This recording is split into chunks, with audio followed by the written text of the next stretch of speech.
Hello my dear student. आज हम लोग देखते हैं सिलेबस क्लास 12 के लिए फिजिक्स का जो सिलेबस है भौतिक विज्ञान का, उसके सिलेबस और उसके चैप्टर्स के बारे में डिस्कस करते हैं। ठीक है, और साथ साथ कुछ इनके बारे में भी बताएंगे आप लोगों को कि क्लास 12 में फिजिक्स में क्या पढ़ना है। ठीक है, कितने चैप्टर पढ़ने हैं। ठीक, तो एनईपी के अनुसार, न्यू एजुकेशन पॉलिसी के अनुसार हमारा सिलेबस जो है बहुत छोटा हो गया।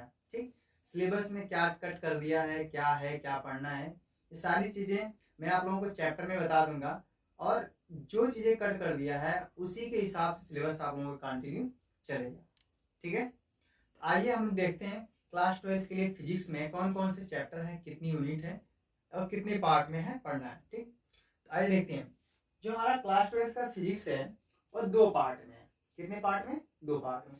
एक है पार्ट 1 और एक पार्ट 2 की है। ठीक, पार्ट 1 में जो है टोटल 5 यूनिट है। कितने यूनिट है? 5 यूनिट है। पार्ट 1 में टोटल 5 यूनिट है, और 5 यूनिट के अंदर अलग अलग चैप्टर है। देखिए, जैसे पहले यूनिट का नाम जो है स्थिर वैद्युतिकी है। क्या है? स्थिर वैद्युतिकी है। और उस पहले यूनिट में टोटल कितने चैप्टर हैं? 1 2 3 4, 4 चैप्टर टोटल पढ़ने हैं। पहले यूनिट में कितने चैप्टर पढ़ने? 4 यूनिट। कौन कौन सा है? वैद्युत आवेश तथा क्षेत्र है, गॉस की प्रमेय है, वैद्युत विभव है, वैद्युत धारिता है।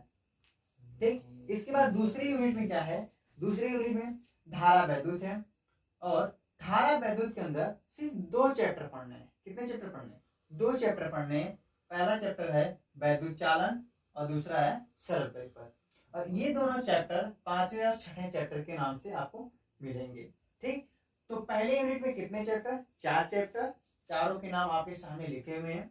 और दूसरे यूनिट में सिर्फ 2 चैप्टर पढ़ने हैं। ठीक, अब आइए देखते हैं यूनिट 3, यूनिट 4 और यूनिट 5 में कितने चैप्टर पढ़ते हैं और उन सारे चैप्टर के नाम क्या है। ठीक है, यूनिट नंबर 3 में क्या है कि वैद्युत धारा के चुंबकीय प्रभाव तथा चुंबकत्व। यूनिट नंबर तीसरे का नाम है विद्युत धारा के चुंबकीय प्रभाव तथा चुंबकत्व। यूनिट नंबर 3 में टोटल 4 चैप्टर पढ़ने हैं। कितने चैप्टर पढ़ने? 4 चैप्टर। पहला चैप्टर है वैद्युत धारा का चुंबकीय प्रभाव, दूसरा है गतिमान आवेश एवं चुंबकीय क्षेत्र, अगला है चुंबकीय क्षेत्र एवं चुंबकीय द्विध्रुव, और लास्ट है 10वां चुंबकत्व। तो जो 7वां, 8वां, 9वां, 10वां चैप्टर है ये यूनिट नंबर 3 में है। यूनिट नंबर 3 में टोटल 4 चैप्टर पढ़ने हैं। ठीक, कहने का मतलब यूनिट नंबर 3 से जो रिलेटेड चैप्टर हैं ये पूरे इन चारों चैप्टर में पढ़े जाएंगे। इसके बाद यूनिट नंबर 4 में क्या है? यूनिट नंबर 4 का जो नाम है वैद्युत चुंबकीय प्रेरण तथा प्रत्यावर्ती धारा। ठीक है, यूनिट नंबर 4 में टोटल आपको 2 चैप्टर पढ़ना है। कौन कौन सा? चैप्टर नंबर 11 और चैप्टर नंबर 12। यूनिट 4 में टोटल आपको 2 चैप्टर पढ़ने हैं, वैद्युत चुंबकीय प्रेरण तथा प्रत्यावर्ती धारा। इसी तरह से लास्ट यूनिट है यूनिट नंबर 5। यूनिट नंबर 5 में क्या है? वैद्युत चुंबकीय तरंगे है, और इसमें केवल एक ही चैप्टर पढ़ना है, उसका नाम है वैद्युत चुंबकीय तरंगे। खुद यूनिट का नाम है, चैप्टर का भी नाम है। तो टोटल हमें पार्ट 1 में 13 चैप्टर पढ़ने हैं। कितने चैप्टर पढ़ने? 13 चैप्टर, और 5 यूनिट पढ़ने हैं। ठीक, अब हम क्या करेंगे, पार्ट 2 के भी सिलेबस को इसी समय देख लेते हैं। फिर पार्ट 2 का सिलेबस स्टार्ट होगा तो हम क्या करेंगे, डायरेक्ट स्टार्ट कर देंगे। ठीक है, तो पार्ट 1 का हो गया, टोटल 13 चैप्टर पढ़ने, 5 यूनिट है। ठीक, और पार्ट 2 के भी हम सिलेबस को डिस्कस कर लेते हैं। पार्ट 2 में जो है टोटल 4 यूनिट है। कितने यूनिट है? 4 यूनिट है। अब पार्ट 2 का जो पहला यूनिट है, पहले यूनिट का नाम है प्रकाशिकी। क्या नाम है? प्रकाशिकी, मतलब लाइट के बारे में पढ़ना है।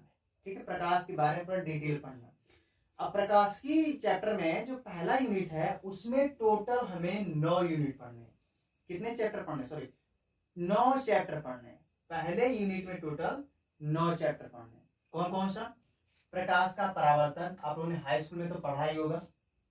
ठीक, प्रकाश का अपवर्तन तथा पूर्ण अपरावर्तन, ये भी हाई स्कूल में पढ़ा होगा। ठीक, गोलीय पृष्ठों पर प्रकाश का अपवर्तन मतलब लेंस, अवतल लेंस और उत्तल लेंस। चौथा चैप्टर है प्रिज्म से प्रकाश का अपवर्तन तथा वर्ण विक्षेपण।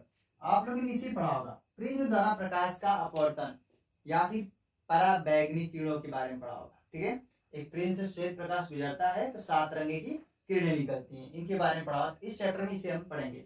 इसके बाद प्रकाशिक यंत्र मतलब लाइट सोर्स को जनरेट करने वाले जो यंत्र होते हैं, डिवाइस होते हैं, उसके बारे में पढ़ेंगे। फिर प्रकाश का तरंग सिद्धांत चैप्टर नंबर 6 है। व्यतिकरण पढ़ेंगे चैप्टर नंबर 7। विवर्तन पढ़ेंगे। फिर प्रकाश का ध्रुवण पढ़ेंगे।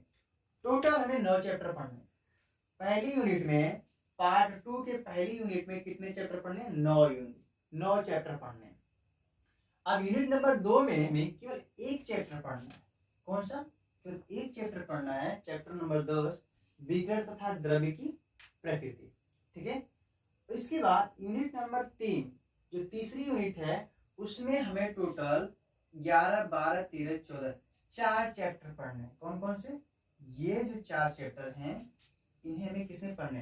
पार्ट 2 में पढ़ने हैं। कितने चैप्टर पढ़ने? 4 चैप्टर पढ़ने पार्ट 3 में। पार्ट 3 कौन सा है? परमाणु एवं नाभिक। परमाणु एवं नाभिक वाले यूनिट में 4 चैप्टर पढ़ने। परमाणु की संरचना तथा स्पेक्ट्रमों की उत्पत्ति, नाभिक की संरचना, रेडियोधर्मिता, नाभिक ऊर्जा पढ़नी। इसके बाद यूनिट नंबर 4 जो चौथी यूनिट है, लास्ट यूनिट है, इसमें हमें सिर्फ एक चैप्टर पढ़ना है, इलेक्ट्रॉनिक युक्तियां। इलेक्ट्रॉनिक युक्तियों में जो चैप्टर है, चैप्टर नंबर 15 है, इसे संधि डायोड के नाम से जानते हैं। ठीक, तो टोटल 4 यूनिट पढ़ने हैं पार्ट 2 में। पार्ट 2 में टोटल 4 यूनिट हो गए और कितने चैप्टर हो गए? 15 चैप्टर। ठीक, तो पार्ट 1 में हम 5 यूनिट पढ़े। 5 यूनिट कितने चैप्टर पढ़े? टोटल 13 चैप्टर पढ़ेंगे। और पार्ट 2 में टोटल 4 यूनिट है। कितने यूनिट है? 4 यूनिट है। इसमें पढ़ना है टोटल 15 चैप्टर। ठीक है, तो कुल मिला जुला के हमें पढ़ना कितनी है? 28 चैप्टर और 9 यूनिट। कितने? 9 यूनिट पढ़ना है और टोटल 28 चैप्टर पढ़ना है। ठीक है, तो आइए अब हम लोग पार्ट 1 स्टार्ट करेंगे पहली यूनिट से और पहला चैप्टर से, स्थिर वैद्युतिकी से। उसमें पहला चैप्टर है वैद्युत आवेश तथा क्षेत्र। ठीक है, हर एक चैप्टर को यूनिट वाइज देखते जाएंगे, सारा सिलेबस कंप्लीट करेंगे। ठीक है, तो आप लोग बने रहिए इस चैनल पे और जितना ज्यादा हो सके चैनल को शेयर कीजिए। ठीक है, और आसान भाषा में आप लोगों को फिजिक्स पढ़ाने की कोशिश करेंगे। ज्यादा से ज्यादा सोचेंगे आप लोग अपनी भाषा, अपनी लैंग्वेज में फिजिक्स को समझें। ठीक, ताकि आप लोग कंपटीशन लेवल तक की तैयारी को बहुत ही इजी अचीव कर सकें। ठीक है, तो मिलते हैं नए चैप्टर के शुरुआत के साथ अगले वीडियो में। तब तक के लिए जय हिंद।